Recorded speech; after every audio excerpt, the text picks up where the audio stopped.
DAoC Fundamentals video. In this video, I'll outline the basic things that differentiate bad DAoC players from good ones. The reason I made this video is because while there are many websites that can give you a good template, a good spec, and even a good group setup, there are none that actually show you how to play the game. Even well-played videos do not show you how to play correctly. Many people would tell you that there isn't much skill involved in this game, and that what I tell you right now really doesn't matter. However, they are wrong, because the skill required for this game is not reflexes, but it is efficiency. Think of the game as an assembly line. One process flows into the next and so on. The key is being able to minimize the unnecessary movements so that the most important processes are given the most time. I guarantee you, if you follow all the ideas shown in this video, you will be twice as fast as the best Counter-Strike player who has just picked up the game. So enough with the what and the why, and let's get started on the how. Part 1. The mouse. The mouse has three main functions: mouse look, mouse pan, and targeting. First, let's look at mouse look. In-game, do /keyboard and find mouse look. You should bind it to right-click if you have not already. Why use mouse look? In one word, speed. Look at how much faster I can turn using my mouse versus using turn keys. That's both with the mouse and now with the turn keys.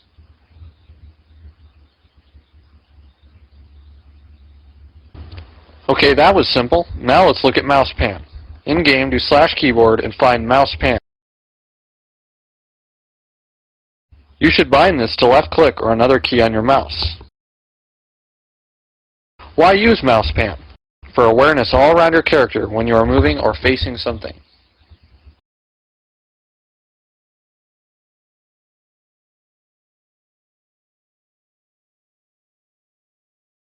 And lastly, we have targeting. Anyone who has played the game knows how to target. But it is important to note that the mouse can only do one task at a time.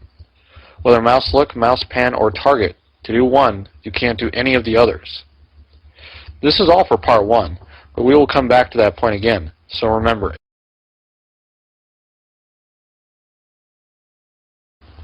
Part 2. The keyboard. There are 3 sections to this part as well. They are divided into movement keys, other standard keys, and /keybind everything. First, let's look at movement keys. Of course, this starts to push into the realm of personal preference, but it is really impossible to play this game well using the arrow keys. Most players use WASD, which is perfectly fine. However, I prefer ESDF, with W and Q as up and down keys. This provides you with more cue binds, which is very important, as I will show in the coming sections. You may, as I like to do, get rid of your strafe keys for even more cue binds. Why no arrow keys? There are simply not enough easy-to-hit keys near them. Now let's look at some other standard keys.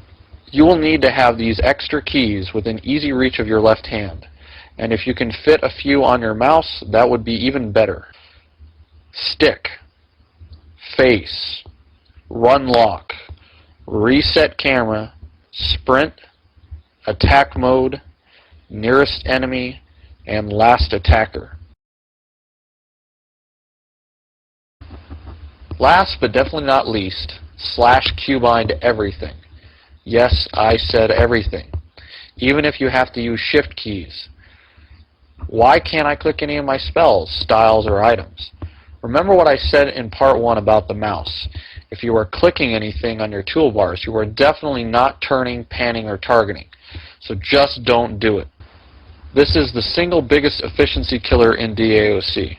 So much so that I wish you weren't allowed to click anything on your bars outside of PvE. Remember, your mouse is already overloaded with tasks, so don't click.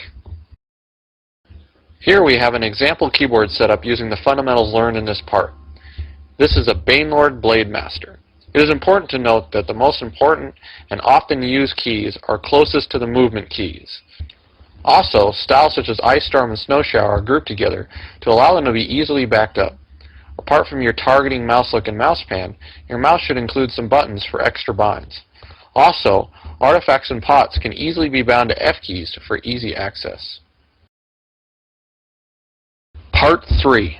The user interface. You don't need a fancy UI, but there are a few things to keep in mind. The topics for this part are /setCamera, use numbers 1 through 5, and the healer's helper. Let's see what setCamera is all about. For full awareness, it is best to have your camera panned out as far as possible. To do this, in-game, do /keyboard and find Pan Camera. Using that button, push your view out as far as possible. Then type /setCamera.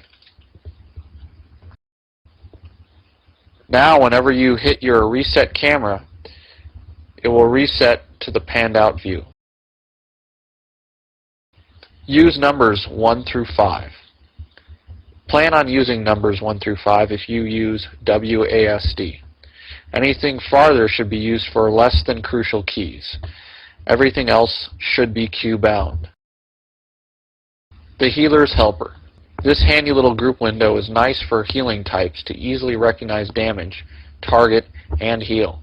The problem is you have to click.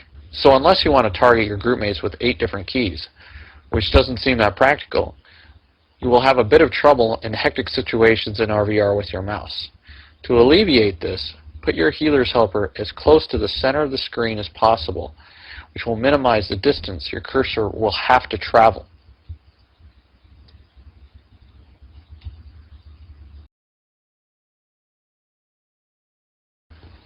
Part 4. Putting it all together. Now that you have seen all the basics that this game requires, how do you actually learn how to play this way? You can't possibly learn this stuff overnight, so start with PvE. If panning is new to you, pan while killing mobs, doing quests, or just even chatting with friends.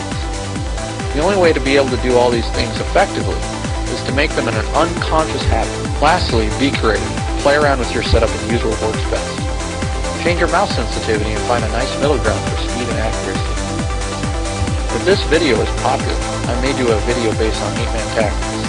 So tell me what you thought about it by dropping me a PM on the VN boards. Thanks for watching.